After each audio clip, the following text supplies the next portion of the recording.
नमस्कार।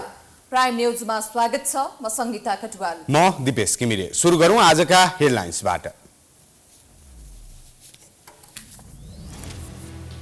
समानुपातिकको सूचीबाट सांसद छान्न दलहरू गृह कार्यमा, कार्यकर्ताहरूको दबावका बीच क्लस्टर मिलाउनु पर्ने बाध्यता, राष्ट्रिय स्वतन्त्र पार्टीमा कार्यकर्ताले गरे खबरदारी। पूर्वाधार एवं निर्माण क्षेत्रको अवस्था अस्तव्यस्त, सुरु भएका हजारौं आयोजना अलपत्र, समयमै काम नसकिने रोग बन्दै राजनीतिक संरक्षणले समस्या। प्रज्ञा प्रतिष्ठानको प्रज्ञा सभा विवादमा निवर्तमान कुलपति उप्रेतीले व्यथिति भित्र्याएको विषय छताछुल्ल, प्रधानमन्त्री र मन्त्री बोलाएर वैधानिकता दिन खोजेको भन्दै आपत्ति। उत्तरी थाइल्याण्डमा प्रवेश गर्ने क्रममा सैनिकको कारबाहीमा परि 15 जना शंकास्पद लागू औषध तस्कर मारिए, अनुसन्धानमा असहयोग गरेपछि गोली प्रहार। र आईसीसी विश्वकप लिग 2 को त्रिदेशीय सिरिज अन्तर्गत स्कटल्याण्ड विरुद्ध नेपालको लज्जास्पद हार, नेपालको 23 खेलबाट 18 अङ्क मात्रै।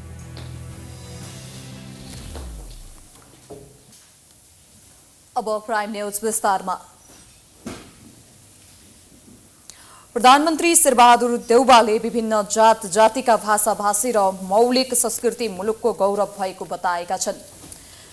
19औं राष्ट्रिय ज्यापु दिवस तथा योमरी पूर्णिमाका अवसरमा बिहीबार काठमाडौँको बसन्तपुरमा आयोजित कार्यक्रमलाई सम्बोधन गर्दै प्रधानमन्त्री देउवाले विभिन्न जात जातिका भाषा भाषी र मौलिक संस्कृति मुलुकको गौरव भएको बताएका हुन्।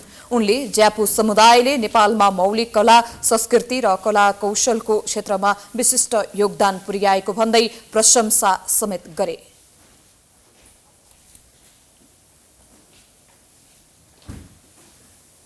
ज्यापु समुदायको संस्कृति परम्पराको संरक्षणका लागि ज्यापु संस्कृति विकासका लागि अक्षय कोष स्थापना गरेको छ। आज सो कोषबाट प्रत्येक वर्ष ज्यापु समुदाय दिवस मनाउन लागेको ज्यापु समुदायको संस्कृति सभ्यताका लागि संरक्षण विश्वमा दिशामा विभिन्न कार्यहरू भइरहेका छन्। कार्यक्रममा संस्कृति पर्यटन तथा नागरिक उड्डयन मन्त्री जीवनराम श्रेष्ठले संस्कृति र सम्पदाको जगेर्ना गर्न सके मात्र पहिचान कायम गर्न राष्ट्रलाई चिनाउन सकिने बताए। हाम्रो उपत्यकाका धेरै संस्कृतिहरू, हाम्रा सम्पदाहरू यो समुदायमा आधारित रहेर अगाडि बढिरहेको अवस्थाहरू छन्। त्यसो भएको हुनाले यो ज्यापु दिवस मनाइरहेको अवस्थामा योसँग सम्बन्धित रहेका हाम्रा संस्कृतिलाई संरक्षण गर्ने कुरा पनि त्यतिकै महत्त्वपूर्ण रहेको छ। हाम्रा बाबाहरू, हाम्रा संस्कृतिहरू, हाम्रा सम्पदाहरूलाई हामीले जोगाउन गर्ने कुरा, यसलाई सम्वर्धन गर्ने कुरा, यसलाई विकास गर्ने कुरा त्यतिकै एउटा महत्त्वपूर्ण ढङ्गबाट रहन्छ। ज्यापु दिवस एवं योमरी पूर्णिमाका अवसरमा काठमाडौँका नेवार समुदायले चामलको पिठोबाट बनाइएको परिकार योमरी सहित र्याली निकालेका थिए। र्यालीमा सहभागीहरू नेवार समुदायको परम्परागत पोसाकमा सजिएका थिए।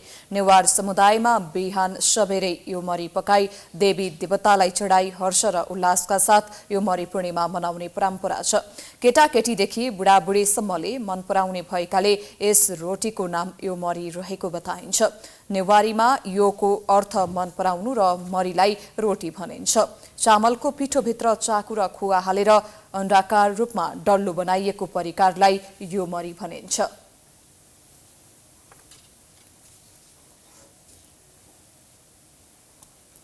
उपराष्ट्रपति नन्दबहादुर पुनले मानव अधिकार उल्लङ्घनका घटनाहरू अझै नरोकिएको बताएका छन्। 14औं राष्ट्रिय मानव अधिकार महाभेलालाई सम्बोधन गर्दै पुनले विभिन्न मानव अधिकारसँग सम्बन्धित सङ्घ संस्थाहरूले गरेको विभिन्न प्रयासका बावजुद पनि मानव अधिकार उल्लङ्घनका घटनाहरू अझै नरोकिएको भन्दै मानव अधिकारसँग सम्बन्धित कानुनी व्यवस्था पूर्ण रूपमा लागू गराउन सबैको ध्यानाकर्षण गराएका हुन्। उनले मानव अधिकारको पूर्ण पालना भएको ठाउँमा विभेद, उत्पीडित, गरिब, अन्याय र अत्याचार नहुने बताए।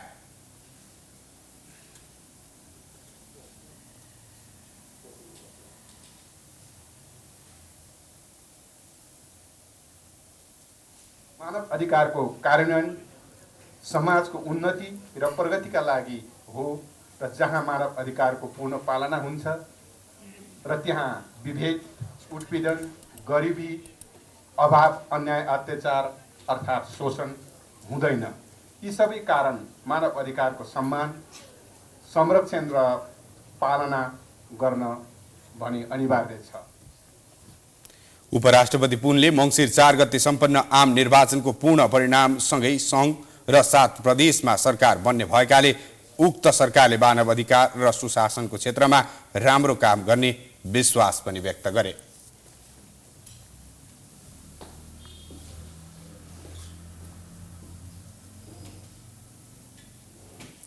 निर्माण व्यवसायीले निर्माण दिवस मनाइरहँदा देशको मेरुदण्ड मानिने निर्माण क्षेत्रको अवस्था भने अस्तव्यस्त छ।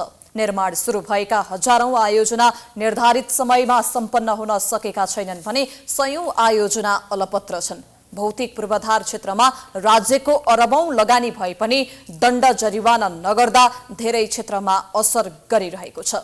एक रिपोर्ट। विभिन्न समयमा सुरु भएका धेरै आयोजना सम्झौता गरिएको समय सीमाभित्र सम्पन्न भएका छैनन्। राज्यको अर्बौं लगानी गरिएका राष्ट्रिय गौरवका आयोजनाको हालत पनि उस्तै छ। अधिकांश आयोजना सुरु गरिएको 15 वर्ष बितिसक्दा समेत ती आयोजनाको प्रगति 50% भन्दा न्यून छ। केहीको भौतिक प्रगति सन्तोषजनक देखिए पनि समयमा नै सम्पन्न भने कुनै आयोजना भएका छैनन्। 2074 मा सुरु गरिएको फास्ट ट्र्याकको काम जम्मा 21% मात्र सम्पन्न भएको छ। 2066 मा सुरु भएको कालीगण्डकी कोरिडोरको प्रगति 45%, 2065 मा सुरु भएको कोशी कोरिडोर 45%, 2065 मै सुरु भएको कर्णाली कोरिडोरको 33% मात्र काम भएको छ। जबकि यी आयोजना यति बेलासम्म सम्पन्न भइसक्नु पर्ने थियो। तर यही गतिमा काम अगाडि बढाए पनि अझै 15 वर्षभन्दा धेरै समय यी आयोजना सम्पन्न गर्न लाग्ने देखिन्छ। यी त उदाहरण मात्र भए। यी बाहेक कतै पुल निर्माण, सडक निर्माण, सिँचाइ आयोजना, खानेपानी आयोजना जस्ता हजारौं आयोजना समयमा नै सम्पन्न हुँदैनन्। यसरी समयमा नै सम्पन्न नहुनुमा निर्माण व्यवसाय, सार्वजनिक खरिद ऐनमा भएको त्रुटि, सरकारको तर्फबाट समयमा भुक्तानी नहुनु, राजनीतिक स्वार्थ लगायतका कारण नै प्रमुख भएको पूर्वाधारविदहरू बताउँछन्। मुख्य कुरा के छ भने यी एउटा धेरै जस्तो चाहिने खरिद जुन नियम चाहिँ छ नि, एक्ट छ नि, त्यसमै चाहिने धेरै त्रुटिपूर्ण चाहिने छ अघि। र त्यसले गर्दाखेरि के हुन्छ भने खरिद नियममा एकदम घटाघट गरेर गर्ने हुन्छ। त्यो चाहिने काम पाइन्छ भनेर मानिसले हाल्छन् सुरुमा, तर त्यो काम गर्न सक्दैनन्। सुरुमा पैसा लिन्छन्, चप्केर एकतिर भागिदिन्छन्, त्यो काम हुँदैन। त्यसैले मलाई लाग्छ समग्रतामा त्यो खरिद जुन नियम छ, एक्ट छ, त्यसलाई संशोधन गर्नुपर्छ। कतिपय अवस्थामा निर्माण व्यवसायको लापरवाहीका कारण पनि आयोजना समयमा नै सम्पन्न हुँदैनन्। ठेक्का लिनको लागि थोरै रकममा पनि टेन्डर भर्ने र टेन्डर परिसकेपछि उक्त कामलाई बेवास्ता गर्ने प्रवृत्ति व्यवसायमा हावी हुँदै गएको छ। सरकारले पनि विभिन्न समयमा ऐनलाई संशोधन गर्ने, तर निर्माण प्रक्रिया गुणस्तरीय र समयमा नै सक्ने गरी ऐन बनाउन नसक्दा पनि आयोजना अल्पत्र पर्ने गरेका छन्। निर्माण व्यवसाय महासंघका अध्यक्ष रवि सिंहले केही निर्माण व्यवसायीले लापरवाही गर्ने गरेको, तर कारबाही नगर्दा मनोमानी बढ्दै गएको बताउँछन्। त्यसबाहेक अर्बौंको आयोजनामा पनि 2-4 करोड मात्र बजेट विनियोजन हुने भएकाले पनि आयोजना अल्पत्र पर्ने गरेका छन्। अड्कारो समस्या चाहिँ के हो भन्दाखेरि सरकारले भइरहेको आयोजनाहरूलाई सम्पन्न गर्ने भन्दा पनि नयाँ नयाँ अवधारणाहरू ल्याएर नयाँ नयाँ आयोजनाहरू जुन फ्लोट गर्छ र आफूले बनाएको आयोजनाहरूलाई बजेटको विनियोजन जुन गर्न असक्षमता छ, त्यसैको कारणले गर्दाखेरि पनि अधिकांश निर्माणको कामहरू चाहिँ समयमा सम्पन्न नभएको। एउटा निर्माणको काम चाहिँ 2 अरबको टेन्डर गरिन्छ र त्यसमा 8 करोड बजेट राख्यो भने कति समय लाग्छ भन्ने कुरा अनुमान गर्न सकिन्छ। यसरी समयमा नै आयोजना सम्पन्न नहुँदा एकातिर आयोजनाको लागत बढेर मुलुकलाई आर्थिक बोझ पर्छ भने त्यसको उपभोग गर्नबाट नागरिक वञ्चित हुन्छन्। त्यसबाहेक यी आयोजना सम्पन्न नभई त्यसको उपयोग नहुँदा त्यसबाट आउने फाइदा पनि गुमिरहेको हुन्छ। निर्माण व्यवसायमा देखिएका यस्ता समस्याले देशको समग्र विकासमा नै अवरोध गरिरहेको हुन्छ। त्यसैले यस्ता समस्यालाई समाधान गर्न सरकार तथा निर्माण व्यवसायले समयमा नै उचित कदम चाल्नु उचित देखिन्छ। त्रिपुरेश्वर स्थित विश्व निकेतन माविमा कक्षा 11 मा अध्ययनरत व्यवस्थापन संकायकी छात्राले आत्महत्या गरेको विषयलाई लिएर विद्यार्थीले प्रदर्शन गरेका छन्। सप्तरी घर भई हाल सानेपा बस्दै आएकी सदीक्षा चौधरी बुधबार राति मृत भेटिएकी थिइन्। अनुशासन प्रमुखको विद्यार्थीका सहायक कर्मचारी तथा अनुशासन तथा परामर्श विभाग प्रमुख नवराज लोहेनीले दिएको मानसिक यातनाका कारण उनले आत्महत्या गरेको भन्दै विद्यार्थीले उनलाई निलम्बन गर्न माग गर्दै बिहिबार प्रदर्शन गरेका हुन्। विद्यार्थीको माग अनुसार शिक्षक, अभिभावक, विद्यालय व्यवस्थापन समिति र जनप्रतिनिधिको बैठकले अनुशासन विभाग प्रमुख लोहनीलाई बिहिबार नै निलम्बन गरिसकेको छ। कानुनी प्रक्रियामा सहयोग गर्ने भएपछि आन्दोलनरत विद्यार्थीहरू घर फर्किएका छन्। मृतक चौधरीको शव पोस्टमार्टमका लागि पाटन शिक्षण अस्पतालमा राखिएको छ। समानुपातिक उम्मेद्वारको अन्तिम सूची पेश गर्न निर्वाचन आयोगले दलहरूलाई 3 दिनको समय दिएसँगै दलहरू नाम छनौटको अन्तिम तयारीमा जुटेका छन्। समानुपातिक उम्मेद्वारहरू पनि पार्टीका तर्फबाट निर्वाचन आयोगमा पेश हुने अन्तिम सूचीमा आफ्नो नाम पनि शीर्ष नेताहरू कहाँ धाउने क्रम बढ्दै गएको छ। एक रिपोर्ट। समानुपातिक सूचीलाई अन्तिम रूप दिन सीमित विकल्प मात्रै बाँकी रहेका दलका ठूला नेताहरू उम्मेद्वारहरू आफ्नो नाम सिफारिस गर्न धाइरहँदा दबावमा परेको प्रश्न देखिन्छ। प्रत्यक्षतर्फ महिलाहरूको प्रतिनिधित्व र राष्ट्रिय सभामा समेत उनीहरूको उपस्थितिलाई हेरी कम्तीमा 33% महिला प्रतिनिधित्व सुनिश्चित गर्नुपर्ने भएकाले ठूला दलका समानुपातिक सांसदमा धेरैजसो महिलाहरू आउने निश्चित छ। संसदको सबैभन्दा ठूलो दल नेपाली कांग्रेसको भागमा परेका 32 सिटमध्ये 29 जना महिला पर्छन् भने बाँकी 3 जना मात्रै पुरुष ल्याउन मिल्ने नीतिगत व्यवस्था छ। ती 3 जनाको नाम पनि लगभग प्रष्ट छ। कांग्रेसबाट समानुपातिक सांसद बन्नेमा खस आर्य कोटाबाट प्रकाश शरण मत, मधेसी कोटाबाट विमलेन्द्र निधि र आदिवासी जनजातिबाट गोपालमान श्रेष्ठ निश्चित जस्तै भएको चर्चा कांग्रेसमा हुने गरेको छ। कांग्रेसले चुनावको समीक्षा र चुनावपछिको रणनीतिका लागि कार्य सम्पादन समितिको बैठक डाकेको छ। शनिबार बस्ने उक्त बैठकले समानुपातिक सांसदको नाम समेत टुङ्गो लगाउने बताइएको छ। प्राय जसो सबै क्लस्टरबाट महिलाहरू नै जाने देखिन्छ। त्यसमा जनसङ्ख्याको आधारमा खस आर्य जनजाति, मधेसी र दलितको भोलम जनसङ्ख्याको भोलम अलिकति बाक्लो भएको हुनाले उहाँहरूबाट चाहिँ पुरुष पनि 3 जना लिने कि भन्ने नेतृत्वको अहिले छलफल चलिराखेको छ। यसै विषयमा केन्द्रित छ। अहिले संसदको दोस्रो ठूलो दल नेकपा एमाले भने 19 जना महिलालाई संसद पठाउँदा 15 जना पुरुषलाई समेत सांसद बनाउन पाउनेछ। शीर्ष नेताहरूलाई भेट्न समानुपातिक सांसदहरूको भिड रहे पनि त्यस्तो भिड गरी नेताहरू भेट्नुको अर्थ नभएको एमाले स्थायी कमिटी सदस्य शेरबहादुर तामाङ बताउँछन्। त्यो भिड लाग्नुपर्ने कारण पनि छैन हैन। अब मलाई हाल्देऊ भनेर हाल्नुपर्ने त्यहाँ चाहिँ कतै नेताहरूका चाहरी राख्नुपर्ने आवश्यकता पनि छैन। त्यो चाहिँ अलरेडी फिक्स्ड भएको हुनाले त्यही भित्र त्यो रोल क्रम भित्रैबाट जति नम्बरसम्म भेट्छ त्यो नम्बरबाट छनौट हुने हो। त्यसैले यो त हामीले सम्भवतः अब भोलितिरै पार्टीले त्यो प्राप्त पार्टीको सिट समानुपातिकमा जति अङ्क पायौँ त्यो आधारमा हामी 1 दिनभित्रै अब 1-2 दिनभित्रै हामी चाहिँ निर्वाचन आयोगमा लिस्ट पठाउँछौँ। जम्मा 14 सिट भागमा परेको नेकपा माओवादी केन्द्रले पनि 12 जना महिलालाई अनिवार्य रूपमा सांसद बनाउनु पर्ने बाध्यात्मक अवस्था छ। बाँकी 2 जना पुरुषमा हितराज पाण्डे निश्चित भएको चर्चा हुन्छ भने रामेश्वर राई यादवलाई कारबाही प्रक्रिया अगाडि बढेकाले झलक चौधरी सांसद छिर्ने सम्भावना बलियो रहेको देखिन्छ। माओवादी नेताहरूलाई पनि समानुपातिक सूचीलाई अन्तिम रूप दिन हम्य परेको छ। अब पहिले मिलाउन गाह्रो हो हैन। अब सबै साथीहरूको भावना त्यतिखेरै मिलाउन सक्नु पर्थ्यो। अब त्यो साथीहरूको आकांक्षा धेरै नै चाहिँ छ। त्यो मिलाउन निकै नै गाह्रो हामीलाई पहिले पनि पर्यो, अहिले पनि हामीलाई अप्ठ्यारो पर्या चाहिँ छ। साथीहरू सक्षम साथीहरू ल्याउनु पर्ने साथीहरू धेरै साथीहरू चाहिँ छ। सीमित सङ्ख्यामा पुर्याउँदाखेरि निकै अप्ठ्यारो हामीलाई पर्या चाहिँ छ। निर्वाचन आयोगमा यसअघि पेश गरेको समानुपातिक उम्मेद्वारहरूको सूचीमा धेरै चलखेल गर्न पाउने छुट दलहरूलाई छैन। तर क्लस्टर अनुसार केही प्राथमिकीकरणमा खेल्न पाउने भएकाले अन्तिम सूचीमा आफ्नो नाम पार्न उम्मेद्वारहरू नेता कहाँ धाउन थालेका हुन्। समानुपातिक सांसदको विषयलाई लिएर रवि लामिछाने नेतृत्वको राष्ट्रिय स्वतन्त्र पार्टीमा विवाद सुरु भएको छ। पार्टीभित्रकै केही असन्तुष्ट नेता कार्यकर्ताले सांसद चयनमा चलखेल हुन सक्ने भन्दै केन्द्रीय कार्यालयमा खबरदारी गरेका छन्।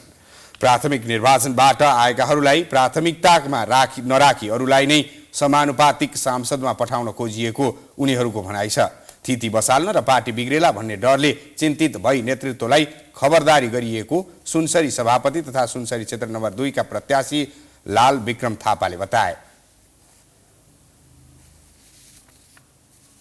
मिटिङ बस्दाखेरिमा चाहिँ हाम्रो एउटै मात्रै ध्यान आकर्षण के हो भन्दाखेरिमा जो हामीले पठाएको नाम लिस्ट पठाएका छौँ, जो हाम्रो राष्ट्रिय स्वतन्त्र पार्टीले लिएको एउटा तपाईको लोकसेवा भन्नुहोस्, त्यो लोकसेवामा पास भएर आउनुभएका जो साथीहरू हुनुहुन्छ, साथीहरूलाई चाहिँ जस्ताको तस्तै पठाउनुपर्छ, किनभने हामी डिजिटल डेमोक्रेसीको सबभन्दा उत्कृष्ट मतलब अहिले हामीले चाहिँ अभ्यास गरिरहेको विषय भएको कारणले गर्दा पार्टीका महामन्त्री तथा प्रवक्ता मुकुल ढकालले भने समानुपातिक सांसद चयनमा कुनै पनि चलखेल तथा तलमाथि नहुने बताएका छन्। उनले आम जनताको विश्वास बोकेको पार्टी बिग्रेला कि भन्ने डरले नेता कार्यकर्ता माथि अविश्वास पैदा हुनु स्वाभाविक भएको स्पष्ट पारे। विवाद भयो त्यस्तो केही पनि हैन है, बिग्रनु हुन्न है भनेर आम मतदाताले पनि भनिरहेको कुरा हो, पार्टीभित्रका साथीहरूले पनि भनिरहेको र हामी केन्द्रीय समितिदेखि लिएर पार्टी सम्पूर्ण पार्टी पङ्क्ति कोही पनि बिग्रदैन, स्थिति र पद्धतिमा बस्छ भन्ने नै राष्ट्रिय स्वतन्त्र पार्टीको स्थापना नै त्यसमा भएको र मूल धारणा नै यही छ। प्रतिनिधि सभामा प्रत्यक्षतर्फ 7 सिट जितेको राष्ट्रिय स्वतन्त्र पार्टीले समानुपातिकमा 13 सिट पाएको छ। निर्वाचन आयोगले राष्ट्रिय दलको मान्यता पाएकाहरूलाई 3 दिनभित्र समानुपातिक उम्मेदवारको नाम पठाउन पत्राचार गरिसकेको छ।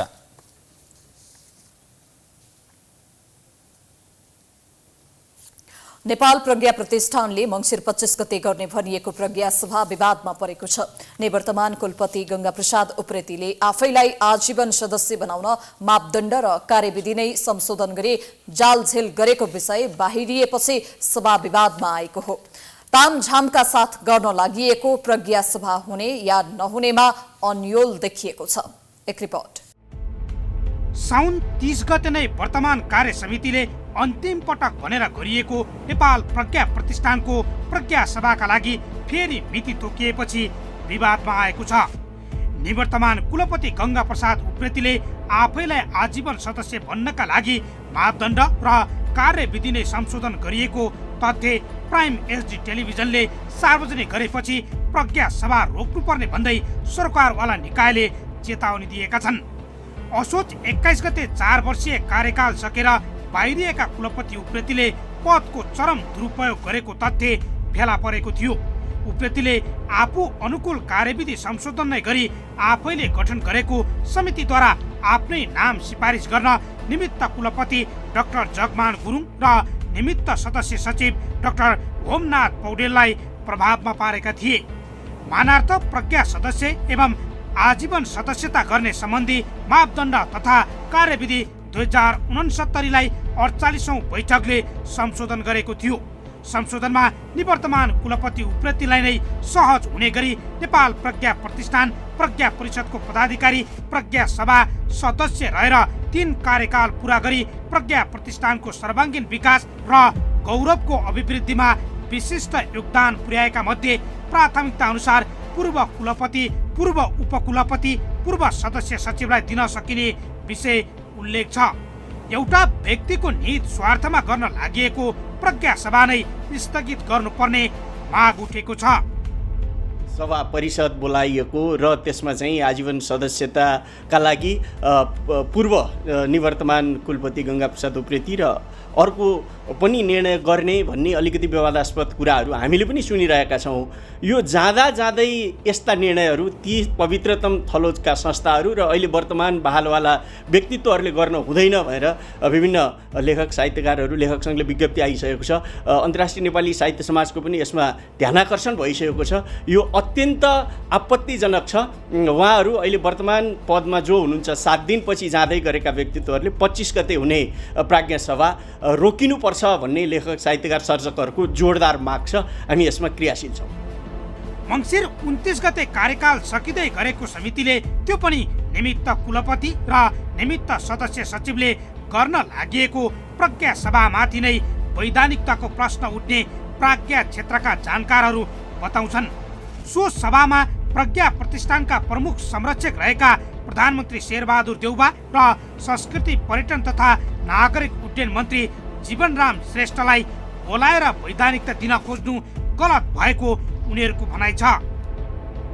3 कार्यकाल खाएको हैन, घोडागाडी सबै भएको, त्यो मान्छेलाई नै फेरि के अरे तपाईँको कुलपति भएको चाहिँ कुलपतिबाट निवर्तमान भएको 2 महिनामै आजीवन पनि चाहिने। यो आजीवन भनेको त मासिक राज्य कोषबाट तलब सुविधा लिने कुरा हो। करिब करिब आधा लाख जति मासिक तलब सुविधा जान्छ हैन। यो कुरा ठिक भएन भन्ने थुप्रै तर्कहरू आधारहरू छ। निर्वाचन आचार संहिता विपरीत निर्वाचन आयोगलाई नै झुटो विवरण बुझाएर गर्न लागि सभाको औचित्यमाथि नै प्रश्न उठेको छ। एक कार्यकाल उपकुलपति र 2 कार्यकाल कुलपति भएका उप्रेतीलाई मासिक 50,000 को लोभ लाग्नु नै आश्चर्य भएको मानक नेपाली भाषा अभियान अन्तर्राष्ट्रिय सञ्जालका अध्यक्ष प्राध्यापक डाक्टर खगेन्द्र लुइटेल बताउँछन्। आजीवन सदस्यता भनेको प्रत्यक्ष त प्रज्ञासँग नभएर पैसासँग सम्बद्ध कुरा हो। यसमा चाहिँ पैसा आउँछ, एउटा निश्चित महिनावारीको हिसाबले तलबी कुरा हो र यो चाहिँ पहिलेदेखि नै यतिजना उतिजना भनेर त्यो मनोनित गर्दै जाने त्यो मनोनयन गर्दै जाने प्रक्रिया थियो र अहिले पनि रहेछ। बाँकी कसलाई दिने कसलाई नदिने भन्ने कुरा भन्दा पनि जुन बाटो अवलम्बन गरिएको छ यो अत्यन्त त्रुटिपूर्ण बाटो हो। यसमा कति हामी सबैले स्पष्ट रूपमा बोल्नुपर्छ। मङ्सिर 25 गते गर्ने भनिएको प्रज्ञा सभा नै विवादित बनेपछि प्रधानमन्त्री देउबा समेत कार्यक्रममा सहभागी नहुने मनस्थितिमा रहेको बताइन्छ। एक सातामै सबै पदाधिकारी विहीन हुन लागेको प्रज्ञा प्रतिष्ठानमा सभा गर्न खोज्नु नै स्वार्थ हाबी भएको प्रष्टै देखिन्छ। भारतमा वायु प्रदूषणको मात्रा उच्च बिन्दुमा पुगेको छ। भारतमा बढेको वायु प्रदूषणको असर नेपालमा समेत देखिन थालेसँगै स्वास्थ्य सावधानी अपनाउन विज्ञहरूले जोड दिएका छन्। साथै यो समस्या वायु प्रदूषणको मात्रा बढाउने खालका कार्य नगर्न समेत सजग गराइएको छ। एक रिपोर्ट। हरेक वर्ष यो मौसममा वायु प्रदूषणको मात्रा बढेर मानव स्वास्थ्यलाई नै गम्भीर असर पुग्ने गरेको छ। वायु प्रदूषण नियन्त्रणका लागि बेलैमा सरकारवाला निकायको ध्यान नपुग्नु र आम नागरिकहरू समेत सजग नहुँदा वर्षेउनी मानव स्वास्थ्यमा खेलबाड भइरहेको छ। भारतमा वायु प्रदूषणको मात्रा उच्च तहमा पुग्नु र नेपालमा पनि वायु प्रदूषणको मात्रा बढ्न थाल्दा चिन्ताको विषय बनेको छ। संविधानले स्वच्छ हावामा बाँच्न पाउने अधिकारको सुनिश्चित गरे पनि काठमाडौँ उपत्यकावासी दूषित हावामा बाँच्न बाध्य छन्। उपत्यकाको वायु गुणस्तरको अवस्था वर्षेउनी झन्झन खस्किँदै गएको छ। वायु प्रदूषणले सबै नागरिकको स्वास्थ्यमा प्रतिकूल असर पार्ने चिकित्सक बताउँछन्। विशेष गरी नवजात शिशु दीर्घरोगीलाई जटिल अवस्थासम्म लैजाने हुँदा बेलैमा सजग रहन चिकित्सकले सुझाव दिएका छन्। दम बल्झिने अर्को, मुटुको समस्याहरू बल्झिने अर्को, मानसिक चेतना समेत गुमाउन सक्छन् यो दम बल्झेर हैन। फोहोर हावाको मात्रा बढ्ने, अक्सिजनको मात्रा शरीरमा कम भइदिने हैन। त्यसपछि चाहिँ नाकबाट रगत आइदिने, सुक्खा वातावरण जुन हामी गर्छौँ हिटरहरू बालेर, यी समस्याहरू चाहिँ हुन सक्छ।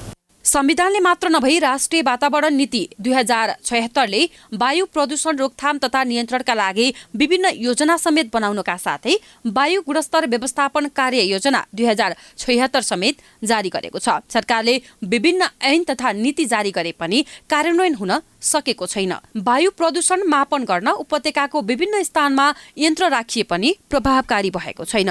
वायु प्रदूषणको समस्या नियन्त्रण हुनुको साटो वर्षेउनी बढ्दै गए नेपालमा जनस्वास्थ्यमा ठूलो सङ्कट आउन सक्ने वातावरणविद नगमिन्द्र दाहालको बुझाइ छ। प्रदूषणहरू छन् हैन, र त्यसले गर्दाखेरि अब प्रदूषण चाहिँ सबै वातावरणमा को मात्र हैन, स्वास्थ्यको लागि 1 नम्बरको समस्या बनिसकेको छ।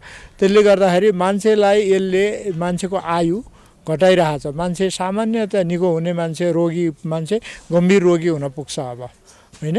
त्यसै गरी एउटा निश्चित उमेरसम्म स्वस्थ रहन सक्ने मान्छे त्योभन्दा अगाडि नै बिरामी पर्न सक्ने सम्भावनाहरू बढेको छ वायु प्रदूषणले। त्यसैले गर्दा यसलाई गम्भीर रूपमा लिनुपर्छ। कचौरा आकारको भौगोलिक अवस्थितिका कारण काठमाडौँ उपत्यकामा वायु प्रदूषण बढी हुने विज्ञहरू बताउँछन्। काठमाडौँको वायु प्रदूषणको प्रमुख कारण हो सवारी साधन, कृषि, उद्योग, आगलागी, घरेलु चुलोका कारण पनि वायु प्रदूषण हुने गरेको छ। यसलाई केही हदसम्म नियन्त्रण गर्नका लागि वातावरण विभागले पुरानो सवारी साधन या धुवाँ फाल्ने खालको सवारी साधन नचलाउन भनेको छ। परीक्षण गर्दा मापदण्ड भन्दा धेरै प्रदूषण गराइरहेको गाडी फेला परेमा 1 लाखसम्म जरिवाना गर्ने विभागले चेतावनी दिएको छ। साथै काठमाडौँ महानगरपालिकाले समेत निजी तथा संघ संस्था, शैक्षिक संस्था लगायतबाट निस्किएको फोहोरको उचित व्यवस्थापन गर्न सूचना जारी गरेको छ। नेपालमा वायु प्रदूषणका कारण वर्षेउनी 42,100 जनाको मृत्यु हुने गरेको तथ्याङ्क छ। प्राइम टाइम्स टेलिभिजनका लागि क्यामेरामा भास्कर भट्टाचार्यका साथ सृजना कार्की, काठमाडौँ। अहिले सुकुम्बासी समस्या देशभर नै चर्चा र बहसको विषय बनेको छ। सुकुम्बासीका नाम विभिन्न समयताका कयौं निकाय बनाइए तापनि प्रगति भने शून्य छ। काठमाडौँ महानगरपालिका बस्ती खाली गर्न सुकुम्बासी बस्तीमा पुगिसक्दा समेत राष्ट्रिय भूमि आयोग महानगरपालिका भित्रका नदी किनारमा कति संख्यामा सुकुम्बासी छन् भन्ने विषयमा प्रश्न देखिएको छैन। एक रिपोर्ट।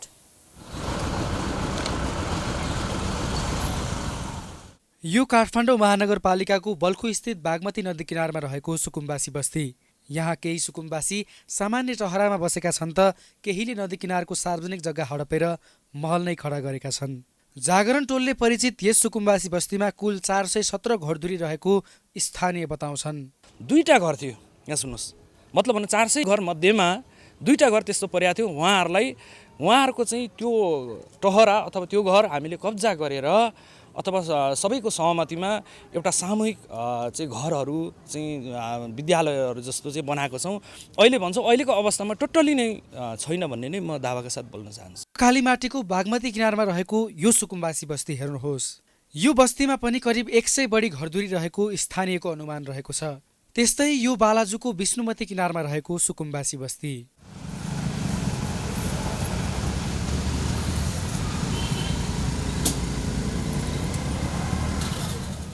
यो बस्तीमा पनि 50 बढी घरधुरी रहेको स्थानीयको अनुमान रहेको छ। र यो थापाथलीको सुकुम्बासी बस्ती, जहाँ केही दिन अगाडि काठमाडौँ महानगरपालिकाको नगर प्रहरी बस्ती भत्काउन डोजर सहित पुगेको थियो। स्थानीयको ढुङ्गा मुढा सहितको दरिलो प्रतिकारले महानगर प्रहरी बस्ती खाली गर्न सफल हुन सकेन। यस सुकुम्बासी बस्तीमा निकै बाक्लो घरधुरी देखिन्छ। बस्तीका सुकुम्बासीले कुल 136 घरधुरी रहेको अनुमान गर्छन्। तर सुकुम्बासीको पहिचान गर्ने राष्ट्रिय भूमि आयोगले महानगरको मात्र नभई सिङ्गो उपत्यकामा सुकुम्बासीको पहिचान गर्न सकेको छैन। पहिचान गर्नु त टाढाको कुरा, आयोगले लगत नै सङ्कलन गर्न सकेको छैन। 35 दिने सार्वजनिक सूचना जारी गरेर लगत सङ्कलन गर्ने काम, प्रमाणीकरण गर्ने काम अहिले सुरु भइराखेको छ। ओडाहरू मार्फत चाहिँ त्यो निवेदन फारम भराउने काम हुन्छ, त्यो काम अहिले भइरहेको छ। आयोगले सुकुम्बासीको पहिचान गर्न नसक्दा सरकारको करोडौँ बजेट खर्चिएर भूमिहीनका लागि निर्माण गरिएको भवन अलपत्र अवस्थामा छ। देशभरबाट 13 लाख भूमिहीनको लगत सङ्कलन भएको आयोगको तथ्याङ्क छ। तर काठमाडौँ महानगर र उपत्यकाभित्र कति सुकुम्बासी छन् भन्ने विषयमा आयोग स्पष्ट छैन। कतिपयले सरकारले सुकुम्बासीका नाममा विभिन्न आयोग र निकाय बनाएर आफ्ना कार्यकर्ता पाल्ने बाटो बनाएको भन्दै आलोचना गर्ने गरेका छन्। राष्ट्रिय विभूति भ्रिकुटीको शालिग भ्रिकुटी मण्डपमा स्थापना गरिएको छ। महिला बालबालिका तथा ज्येष्ठ नागरिक मन्त्री उमा रेग्मीले बिहिबार काठमाडौँको भ्रिकुटी मण्डपमा राष्ट्रिय विभूति भ्रिकुटीको शालिग अनावरण गरेकी हुन्। शालिग अनावरणपछि बोल्दै मन्त्री रेग्मीले नेपालकी राजकुमारी भ्रिकुटीको विवाह चिनिया शासक सङचङ गोम्पोसँग भएपछि नेपाल र चीनको दौत्य सम्बन्ध स्थापित भएको भन्दै भ्रिकुटीको शालिग निर्माण गरेपछि भ्रिकुटी को हुन् भन्ने बारे सबैले जानकारी पाउने बताइन्। उनले हरेक संस्कृतिको धरोहरको खोजी गरी संरक्षण सम्वर्धनमा लाग्नुपर्ने अहिलेको आवश्यकता रहेको बताइन्।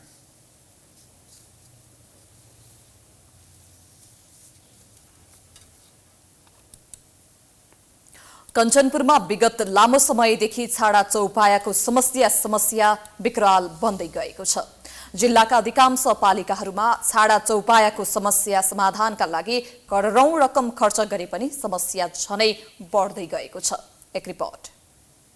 कञ्चनपुरको बेडकोट नगरपालिकामा छाडा चौपाया व्यवस्थापन नभएको भन्दै स्थानीयले आन्दोलन चर्काएका छन्। विगत 3 दिनदेखि स्थानीयहरूले सडकमा अव्यवस्थित रूपमा रहेका छाडा चौपायाहरूलाई नगरपालिकाले व्यवस्थापन गर्न नसकेको भन्दै आन्दोलन थालेका हुन्। उनीहरूले छाडा चौपायाहरूलाई बेडकोट नगरपालिकाको हाताभित्रै हुलेर नगरपालिका विरुद्ध नाराबाजी गर्दै आन्दोलन गरिरहेका छन्। करोडौं रकम खर्चिने तर व्यवस्थापन भने नगर्ने आरोप नगरपालिकालाई लगाइरहेका छन्। हामी चाहिँ आज यहाँ आउनुको मेन कारण भनेको चाहिँ हामीलाई यो गाई बस्तुले गर्दा धेरै जनधनको पनि धेरै क्षति भएको छ हैन। त्यसपछि यो गाई बस्तुले यो धान गहुँ खाएको त कति हो के त्यो भन्नै सकिँदैन। एक्सिडेन्टको कुरो उस्तै छ। त्यसपछि हामीले व्यवस्थापन गरोस् भनेर आएको बजेटलाई नगरपालिकाले हिनामिना गरिसकेको अवस्था छ अहिले हैन। हामीलाई अहिलेसम्मको आएको 40 लाख आएको त्यो पैसा कहाँ गयो त्यसको हिसाब किताब माग्न आएको हो। आन्दोलन चर्कदै गएपछि बुधबार नगरपालिकाले छाडा चौपायालाई ट्रकमा हालेर जंगल क्षेत्रमा छोडेको थियो।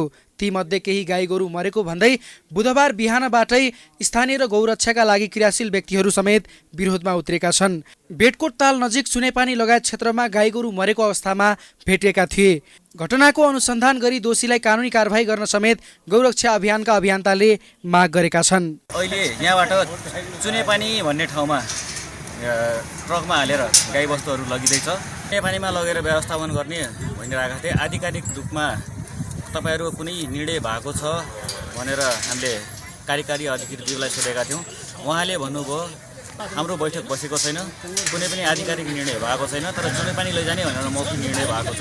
मेयर साहबले भनेअनुसार बिहान सबै बसौँला र निर्णय गरौँला, माथि व्यवस्थापन हुने भएपछि त्यही अनुसारको व्यवस्थापन गरौँला, जे जसरी हुन्छ त्यही हिसाबले व्यवस्थापन गरौँला भनिरहेका थिए। नगरपालिका र स्थानीय बीच छाडा चौपाया व्यवस्थापनका बारेमा सहमति भएको थियो, जस अनुसार स्थानीयले नै नगरपालिकाको सहयोगमा छाडा चौपायालाई चुरे फेदीमा रहेको चुनेपानी धार्मिक वनमा पुर्याउने सहमति भएको थियो। तर केही स्थानीयले उचित व्यवस्थापन नै नगरी छाडा चौपाया बस्ती नजिकैको वनमा छोड्दा उनीहरू फेरि गाउँघरतिरै फर्कने र समस्या फेरि उस्तै आउने भन्दै दीर्घकालीन समाधानको माग अघि सारेका छन्।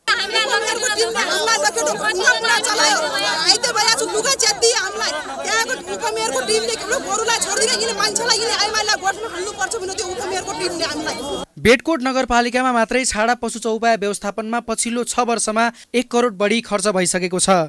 बेटकोट नगरपालिकाका प्रमुख प्रशासकीय अधिकृत पदमराज भट्टले छाडा पशु चौपाया व्यवस्थापनमा 1 करोड 21 लाख खर्च भएको, तर स्थानीयको सहयोग बिना जति खर्च गर्दा पनि छाडा चौपाया व्यवस्थापन दीर्घकालीन समाधान गर्न कठिनाइ परेको बताउँछन्। यसले दीर्घकालीन समस्या समाधान चाहिँ हुँदैन। हामी यो प्रोसेस मात्रै गर्यौँ भने फेरि गाई रोडमा आउने, त्यहाँ हाल्ने, फेरि आउने, त्यहाँ हाल्ने, यो अनुत्पादक खर्च जस्तो भइरहेछ। यो 20-22 लाख रुपियाँ प्रति वर्ष। यसलाई अब हामीले व्यवसायसँग जोडेर कहीँ कृषि उत्पादनसँग जोडेर अगाडि बढ्यौँ भने बरु थोरै धेरै पैसा खर्च गरेर केही प्रतिफल हुनसक्छ, दिगो व्यवस्थापन हुनसक्छ। बेटकोट नगरपालिकाका नगर प्रमुख भोजराज बोहराले 2 महिनाभित्र छाडा चौपाया व्यवस्थापन गर्ने प्रतिबद्धता जनाएका छन्। उनले पहिलो चरणमा 12 बिघा जमिनलाई घेरबार गरेर गाई गोरु त्यसभित्र राख्ने तथा बिस्तारै उचित स्थानहरूलाई छनौट गरी गौशालाहरू निर्माण गरिने बताएका छन्। दीर्घकालीन रूपमा हामीले समाधान गर्नुपर्ने विषय छ र अत्यन्त ठुलो विषय छ। यो सामुदायिक छाडा चौपायाको विषय छ, राष्ट्रिय रूपमै ठुलो समस्या छ। हाम्रो पनि 9 किलोमिटर राजमार्ग क्षेत्र भएको हुनाले हामीलाई सबभन्दा ज्यादा राजमार्ग क्षेत्रमा समस्या देखिएको छ। रूपमा चाहिँ देखिएका यी छाडा चौपायालाई व्यवस्थापन हामी आजै पनि गर्न सक्छौँ, तर त्योभन्दा बाहेक चाहिँ हामीसँग ठुलो मात्रामा छाडा चौपायाहरू छ। त्यसको व्यवस्थापन गर्नलाई मैले साथीहरूलाई सबैसँग अनुरोध गरेँ 2 महिना मलाई समय दिनुपर्छ। जिल्लामा छाडा पशु चौपाया व्यवस्थापनको नाममा सरकारको करोडौं रकम खर्च हुने तर समस्या समाधान भने कहिल्यै नहुने विगत लामो समयदेखिको समस्या हो। यसलाई प्रभावकारी व्यवस्थापन गर्नका लागि सर्वसाधारणले समेत स्थानीय निकायसँग सहकार्य गर्नुपर्ने हो। तर दुध दिने बेलासम्म पशु चौपाया पाल्ने, त्यसपछि सडकमा ल्याएर छोडिदिने प्रवृत्तिकै कारण समस्या झन बल्झिँदै गएको देखिन्छ। प्राइम एचडीका लागि कञ्चनपुरबाट दिल्लीराज पन्तको रिपोर्ट। अब बिजनेस न्यूज।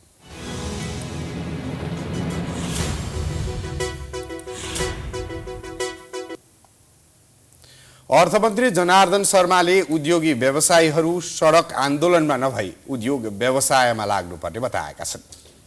बिहिबार काठमाडौँमा भएको फिन इलेक्ट्रोटेक 2022 प्रदर्शनी कार्यक्रममा बोल्दै अर्थमन्त्री शर्माले उद्योगी व्यवसायीहरूका समस्या समाधानका लागि सरकार गम्भीर रहेको भन्दै उद्योगी व्यवसायीहरू सडक आन्दोलनमा नभई उद्योग व्यवसायमा लागेर उत्पादन बढाउन आग्रह गरे। मन्त्री शर्माले सरकार निजी क्षेत्र मिलेर अर्थतन्त्रमा देखिएका समस्या समाधान गर्दै बलियो अर्थतन्त्र बनाउन आवश्यक रहेको धारणा राखे।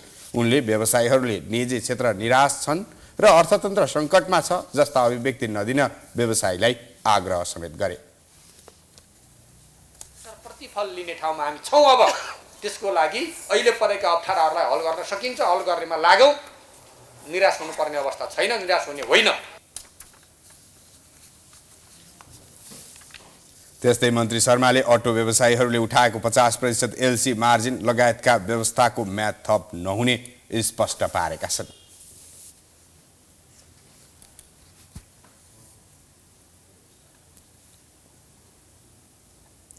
नेपाल विद्युत प्राधिकरणका प्रबन्ध निर्देशक कुलमान घिसिङले विद्युतीय सवारी साधन उपयोगमा जोड दिनुपर्ने बताएका छन्। इभी नेपाल मोटर्स प्रणालीले गरेको विद्युतीय गाडी लन्च कार्यक्रममा घिसिङले इन्धनबाट चल्ने गाडीको प्रयोगमा कमी ल्याएर विद्युतीय गाडीको उपयोगमा जोड दिनुपर्ने बताएका हुन्।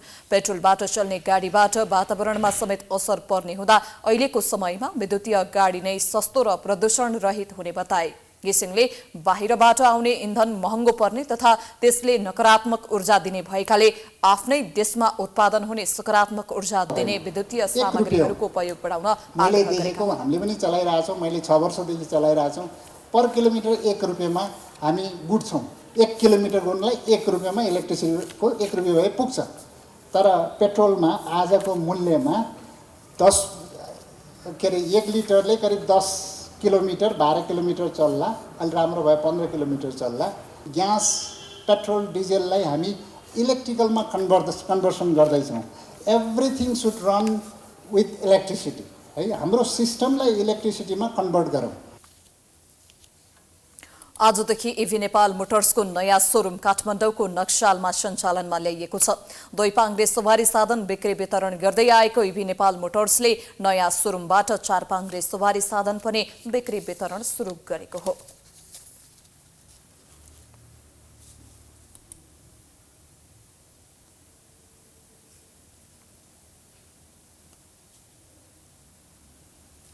औद्योगिक क्षेत्र व्यवस्थापन लिमिटेडले वृद्धि गरेको भाडा दर तत्काल फिर्ताको माग राख्दै नेपाल औद्योगिक क्षेत्र उद्योग महासंघले आन्दोलनको घोषणा गरेको छ। औद्योगिक क्षेत्र व्यवस्थापन लिमिटेडले विद्यमान ऐन र नियम विपरीत भाडा दर वृद्धि गरेको भन्दै नेपाल औद्योगिक क्षेत्र उद्योग महासंघले भाडा दर तत्काल फिर्ताको माग राख्दै आन्दोलनको घोषणा गरेको हो। निर्यात प्रवर्धन गर्ने र राज्यले पनि उद्योग सञ्चालनमा सहजीकरण गर्नुपर्ने जिम्मेवारी लिएको निकाय नै जिम्मेवारीबाट पन्छिँदै उद्योगीमाथि भार थोपार्ने कार्य गरेको महासंघका अध्यक्ष रामहीरा पाठकले बताए।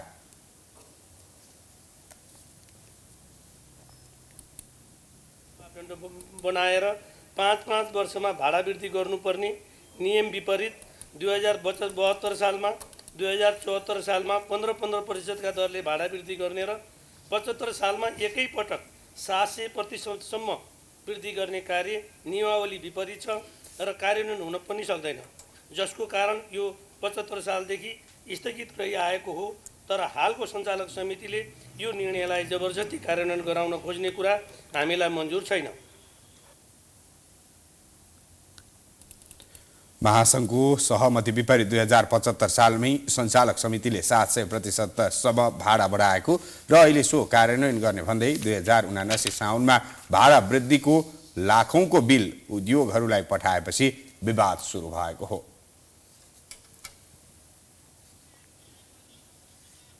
अब स्पोर्ट्स न्यूज।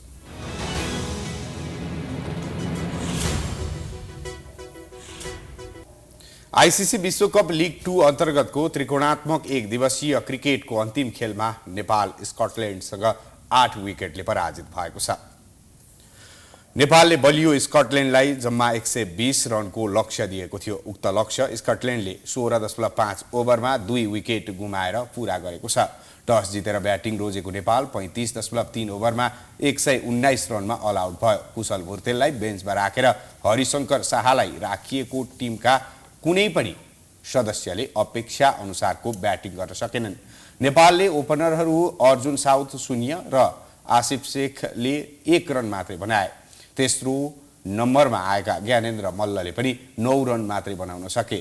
चौथो विकेटका लागि कप्तान रोहित कुमार पौडेल र दिपेन्द्र सिंह ऐरी 43 रनको साझेदारी गर्न सफल भएका थिए। दिपेन्द्रले 14 रन बनाए भने कप्तान रोहित कुमार पौडेलले 47 रन बनाएर क्याच आउट भए।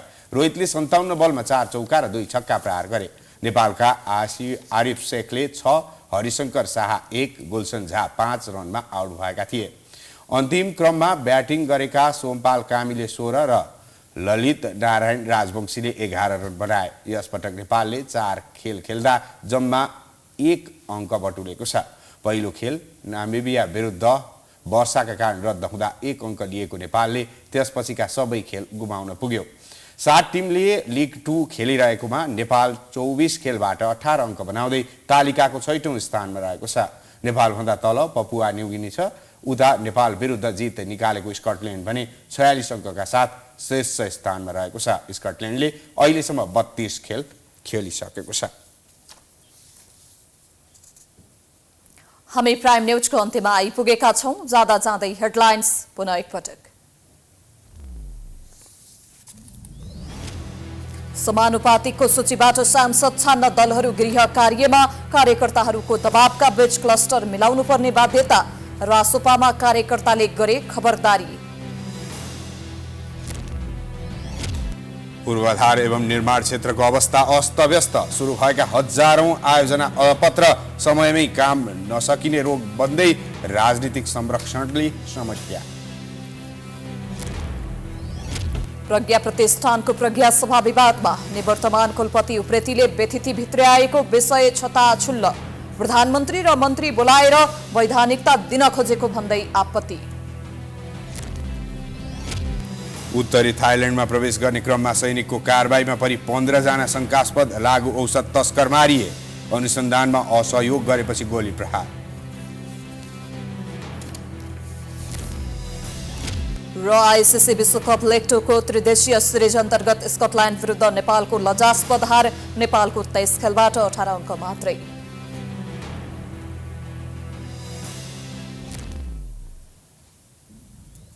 प्राइम न्यूज अहिलेलाई सकियो। यसपछिको प्रस्तुति जनता जान्न चाहन्छन्, सीधमलाको साथमा हेर्दै गर्नुहोला प्राइम टेलिभिजन। नमस्कार।